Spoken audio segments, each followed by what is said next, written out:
Hi, this is Brett with Aim Small, Miss Small TV. Today we've got the Bergara B14r and the Joypod.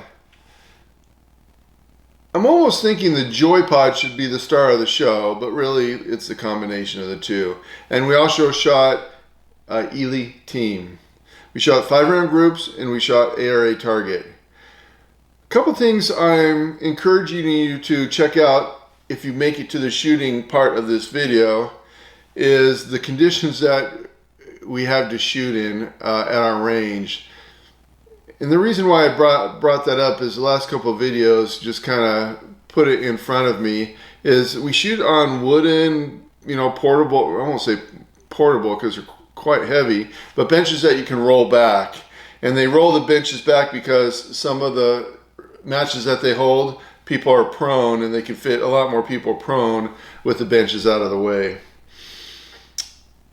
But in one of my previous video, I had the trigger cam, which records what I see through the scope, and in there, and I actually felt it that day shooting too. I don't always see that, so I'm not 100% sure what's going on, but I have some ideas. I could just see my heartbeat shaking in the scope, moving in the scope.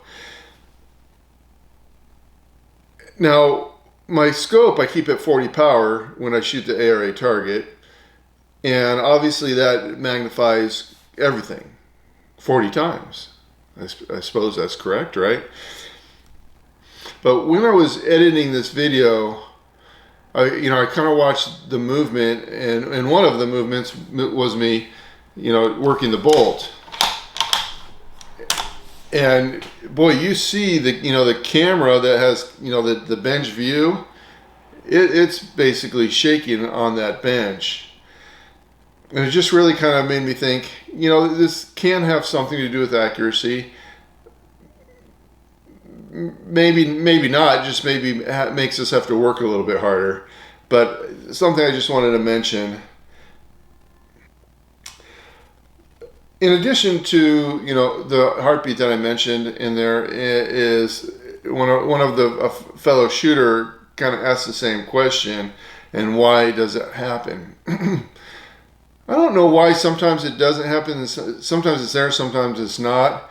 But I have a theory, and part of my theory is that when I shoot the ARA factory class, I'm pushing back a little bit. In my shoulder, and and pulling back a little bit with my hand to just try to keep everything steady, and then gently, of course, pulling the trigger. And the thing that I came up with that maybe is part of the cause is depending.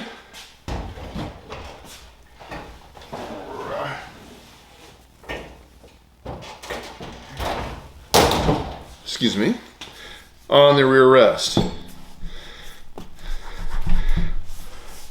So I think one of the things for improvement for me in 2023 is basically the rear rest. I'm actually going to look at even a different rear rest. But part of my challenge is, and of course I think the bipod will help solve this problem. In most cases I'm moving this back and forth to deal with my elevation when I'm using the @1. But from time to time, I can feel this rear rest poking in my chest, and right there I know things aren't quite aligned right. But it also dawned on me on that video with the heartbeat, it was cold, I had a jacket on, and probably a hoodie and a shirt, behind that. And so I think possibly what might have been happening is I had between myself touching the bench and the rear rear bag and the rear stock, that's just too much stuff touching, and I think maybe that's what was causing that heartbeat effect. Something to think about.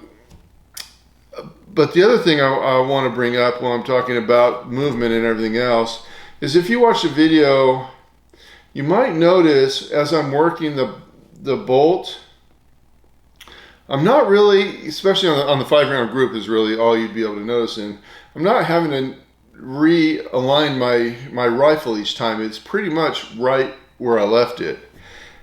And for me, that's a very good thing. I remember when I first started and I had a front rest, you know, the Coldwell front rest, where you can, you know, turn it up, turn it left and right, and turn it up and down. It was pretty cool. But what I find out, especially with the Tikka, is sometimes that rifle would jump a lot, and I'd really have to kind of get it realigned. That I think is terrible. You know, as I kind of shot, and my goal ended up becoming, when I shoot, the gun basically comes back to rest just about where it started. And over time, I'm trying to improve that. But one of the things I'm trying to point out is with this bipod, for whatever reason, and the weight of this rifle, by the way, this rifle weighs 12 pounds, 2 ounces as it's configured. Between all that, as I'm watching the video, I just really realized, you know, I was just working the bolt. I wasn't spending a lot of time readjusting the rifle to get to the target. Again, I think that's a good thing. I think any repeatability is a good thing. And just something I wanted to kind of mention for those of you who are trying to figure out this sport. Something to try to do is make sure, you know, you're good and stable on the rifle. You're consistent in how you're holding it, and you know, just practicing those fundamentals, that will just make you a better shooter. All right, I've been rambling on. Let's talk about this target. I'm not going to display it right now, but when I do, you'll notice it's slightly different than I've had in the past. The center dot is bigger, so it's easier to see, and I think I want to say it's about 1/8 of an inch.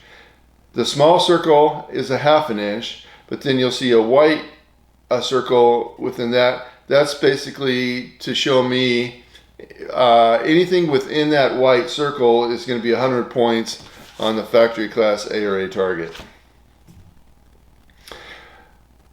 All right, what else did I want to mention on this thing?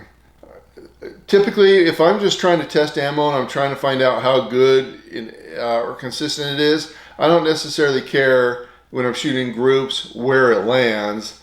I just care that they're together. But as I pick an ammo and I want to keep going further with it to see if it's going to be the ammo I'm going to continue on with, now it's important that I can take out the dot and, you know, keep pounding just on that same hole, hopefully.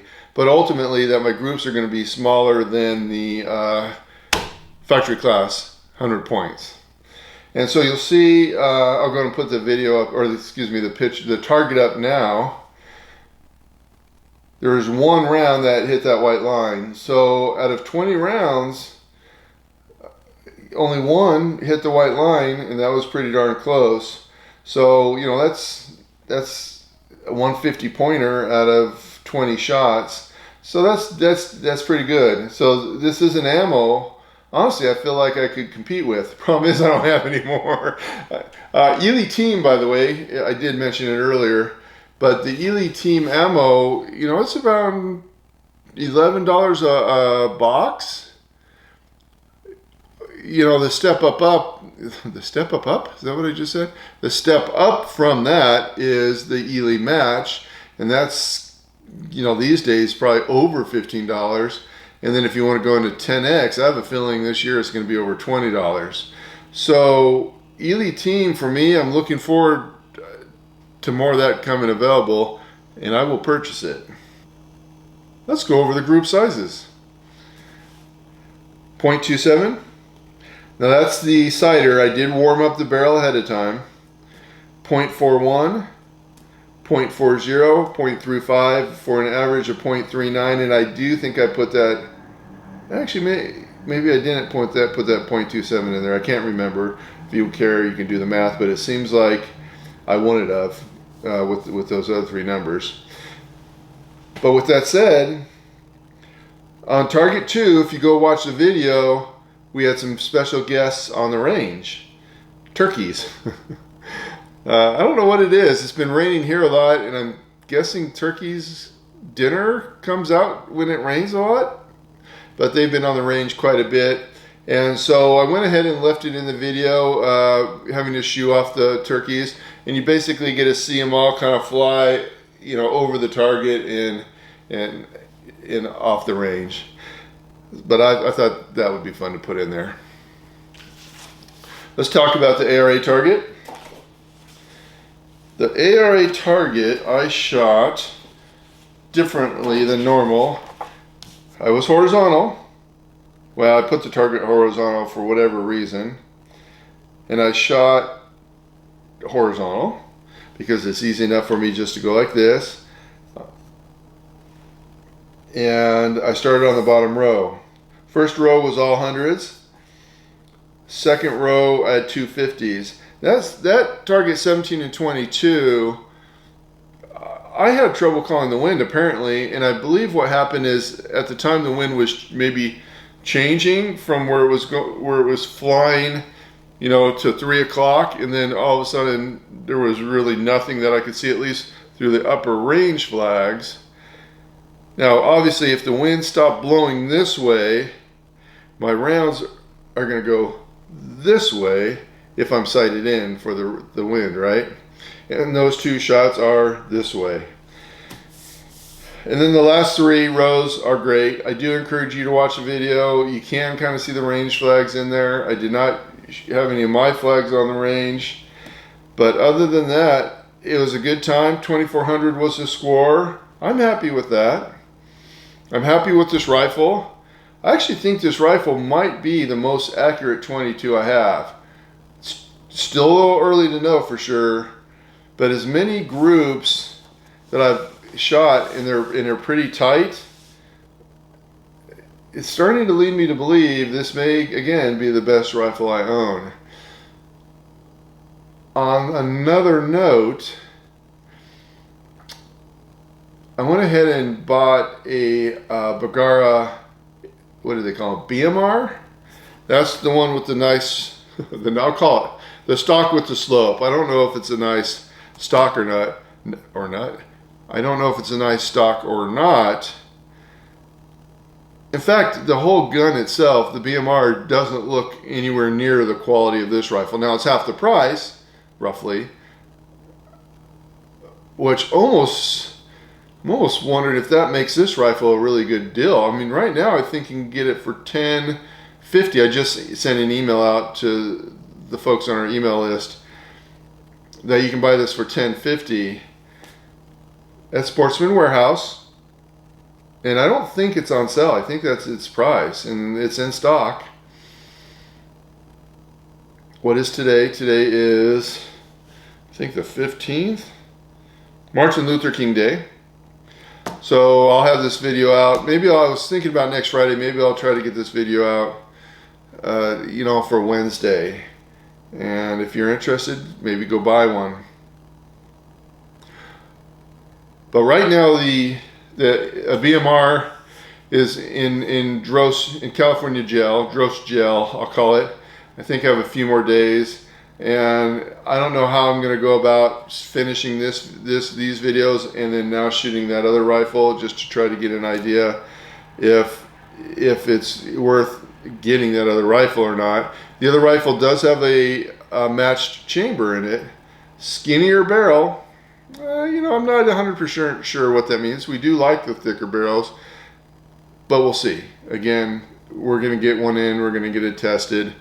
And with that said, please, God bless, Godspeed, enjoy the video, and please, I'm almost going to beg of you, please like, and please subscribe. You know, a very small percentage of my viewers are actually subscribers. So you'd be doing me a huge favor if you go ahead and subscribe if you like at all shooting bench rest or 22 rifles. I promise you there will be a lot more fun to come. Thank you.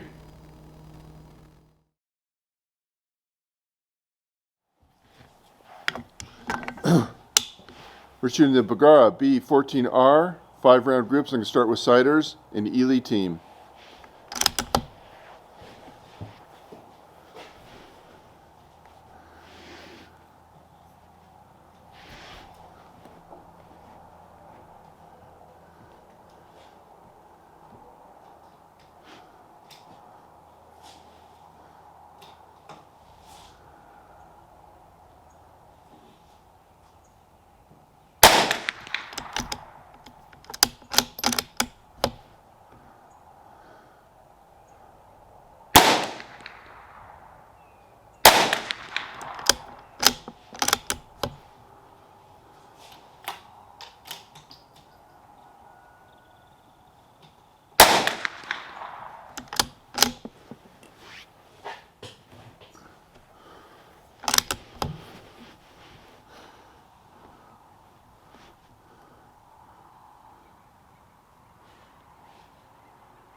Okay, start first target, 5-round group.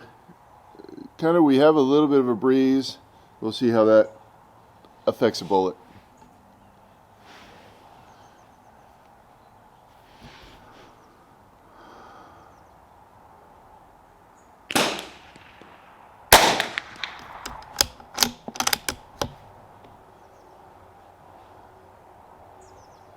That first shot, I shouldn't have had my finger on the trigger.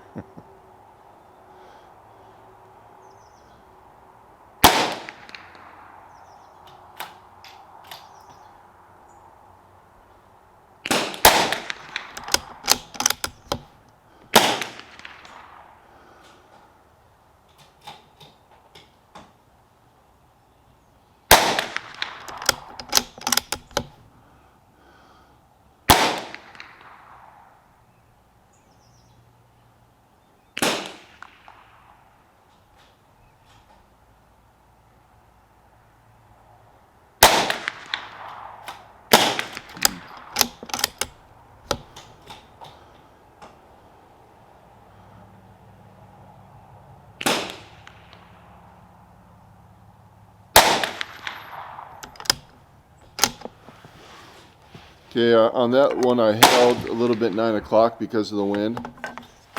Kind of like to try to get to small groups. Let's see what we can do with the next target.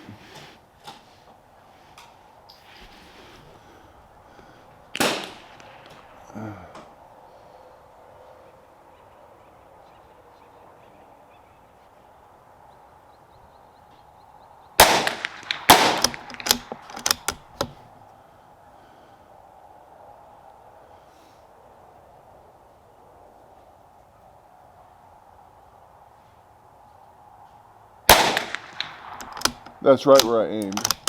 Oh, we got turkeys. Gary.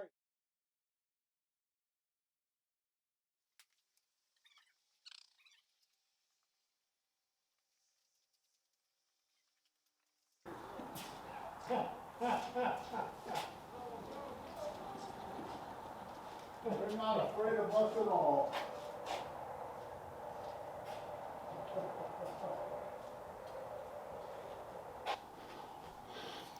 Hopefully you guys got a view of those turkeys flying, but here we go. Let's continue on. Was that 2 shots down there? Let's go with number 3.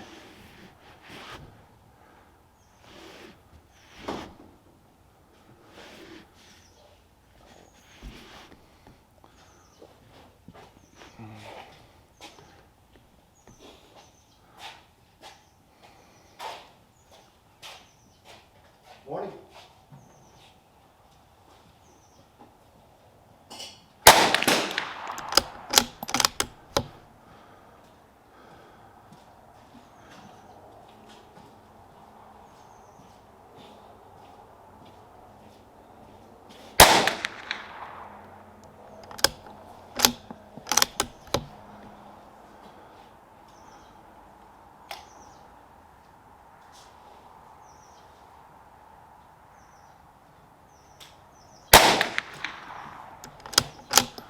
Okay, not great, but it is what it is. We're going for the 3rd target.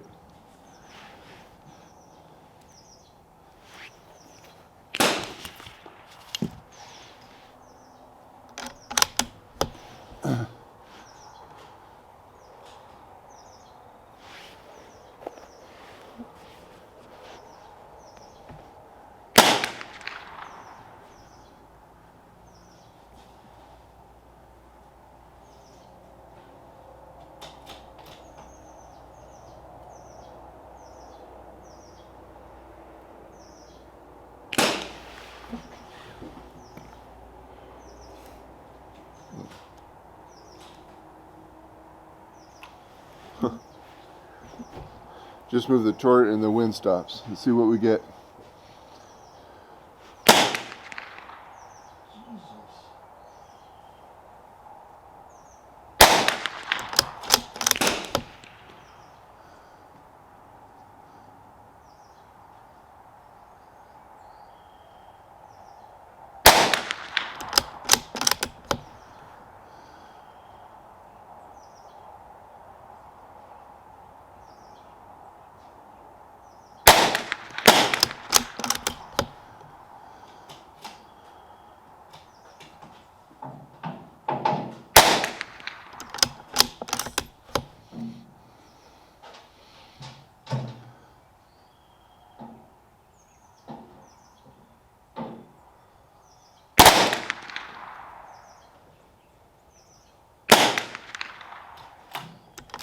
Okay, I gotta be honest with you, not the best groups. But you know what? I'm not disappointed.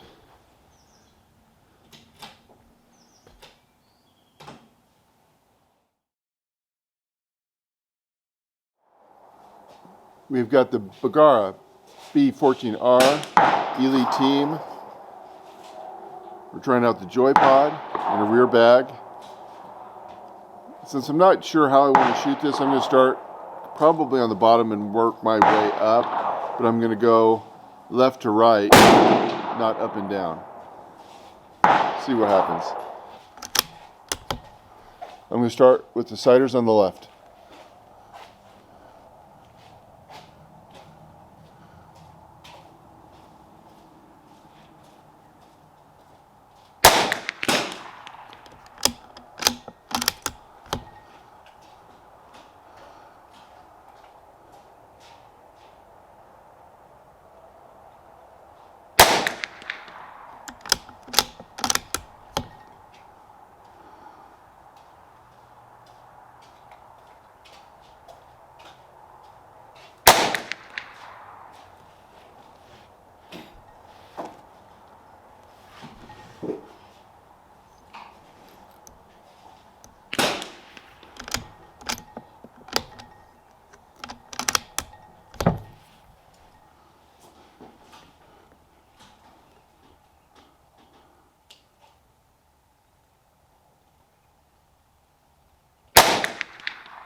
All right, let's see how we do.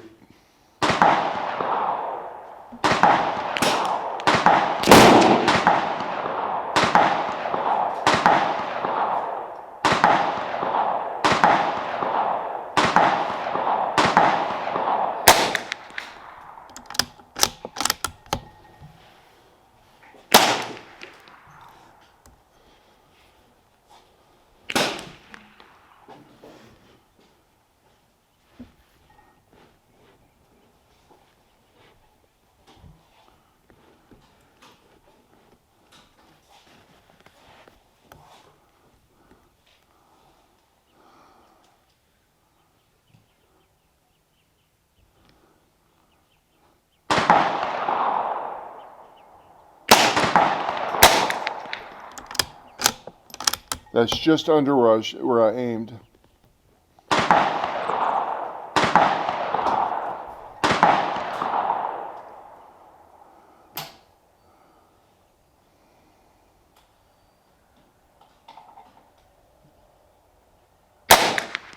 That's exactly where I aimed.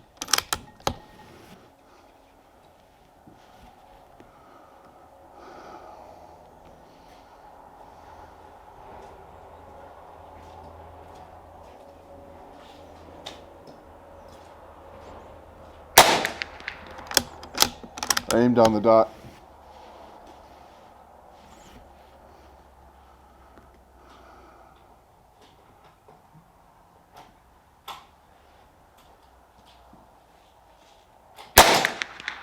Aimed on the dot.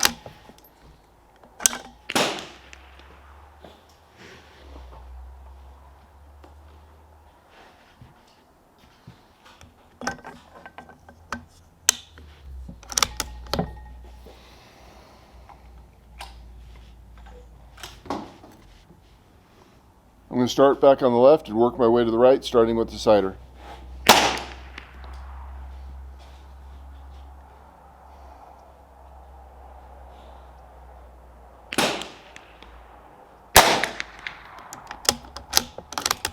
Going for it.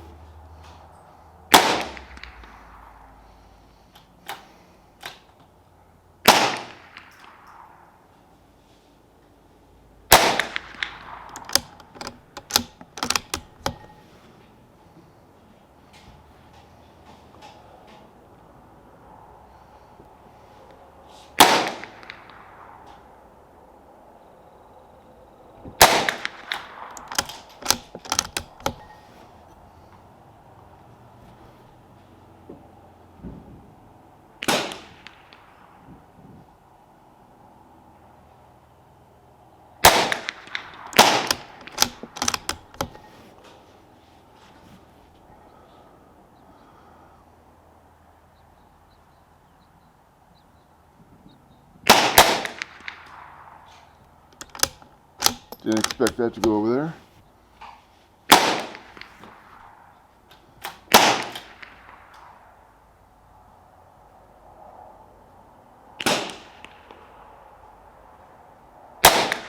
Oh, killing me.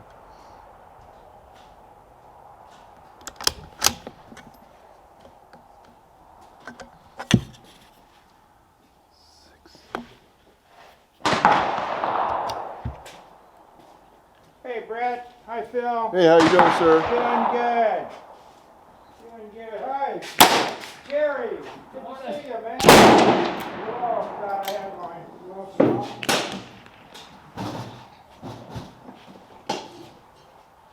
Hey. Hey, Bill. Hi, sir. Good Good buddy. to see you, Phil.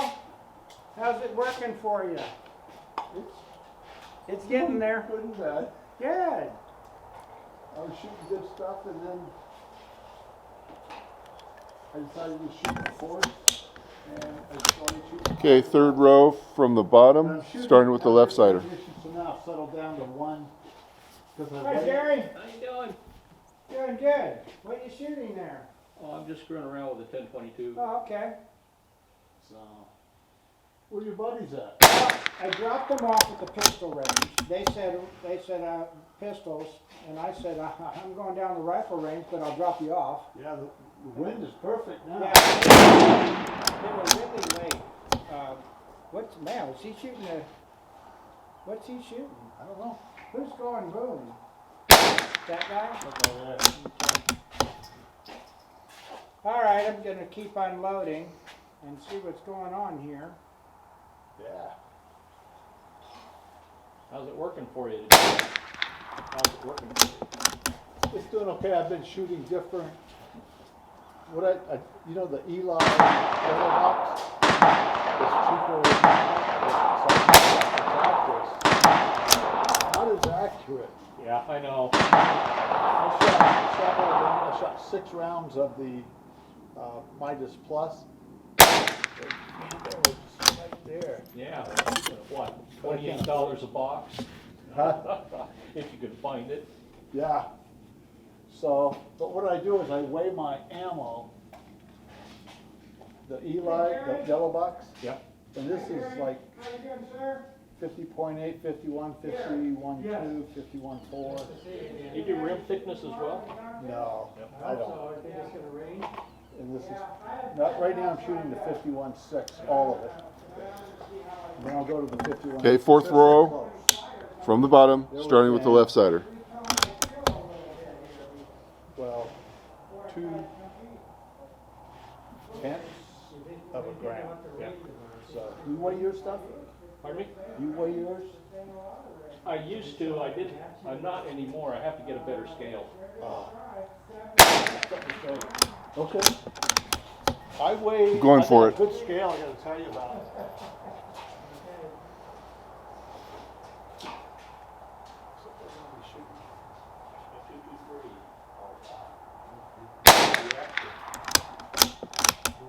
Try the action.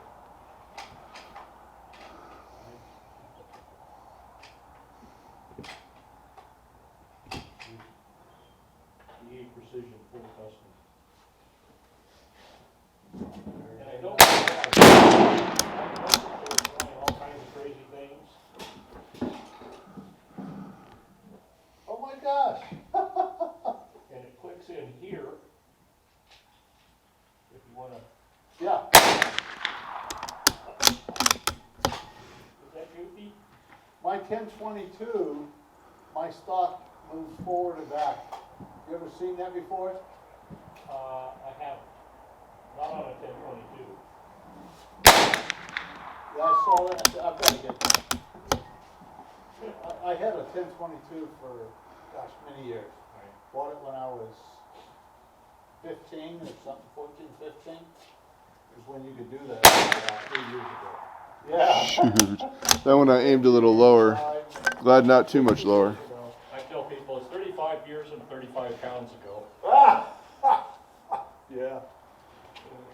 You got that right. Right now I'm just playing with, I'm playing with the action torque to see if it makes a difference on that thing. Ah, it's supposed to. It's supposed to. We'll see. Did you see the video Brett did? I did. I saw several of his videos. Yeah, on the torquing it and stuff. Yeah. My trigger last, I guess it was last Friday. My trigger quit working. Okay, last row, starting with the, we're gonna do things different. Cider on the right.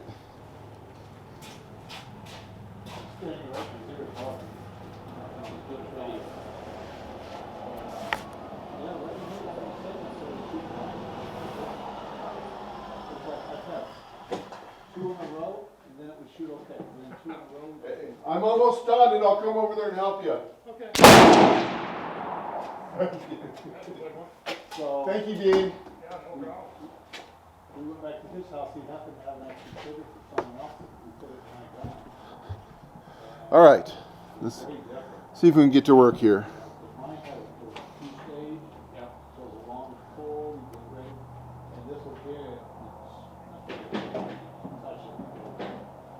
That's got about a 2-pound trigger. down. Maybe 2.2 or something like that. Okay. Yeah, mine's right now, I think it's, You took your 1022? no. Oh, that. Yeah. That one. I don't do anything. Nice. I don't know why all of a sudden it's going all to the left. Yeah, I set it up for Appleseed shooting, which is a different kind of shooting, and I just smoke on just to screw around today. Normally it's about a 7-power. I think the wind kind of died down is my challenge. It weighs nothing. Hyper lightweight.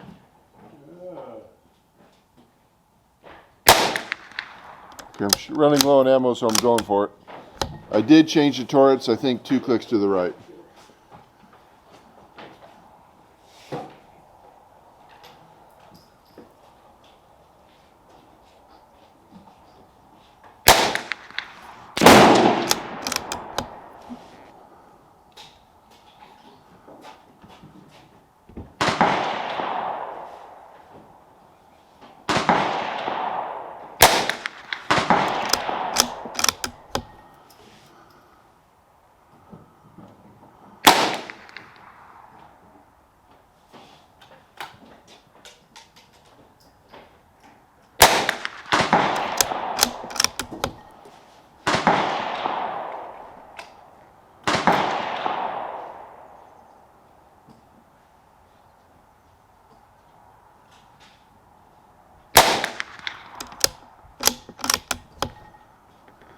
Hello, sir. What you shooting today? 260? Whoa. It's a loud one, isn't it? I've got Yeah. Wow, what's it is. Okay. Always got to be one that I can't get, but thanks for checking this out.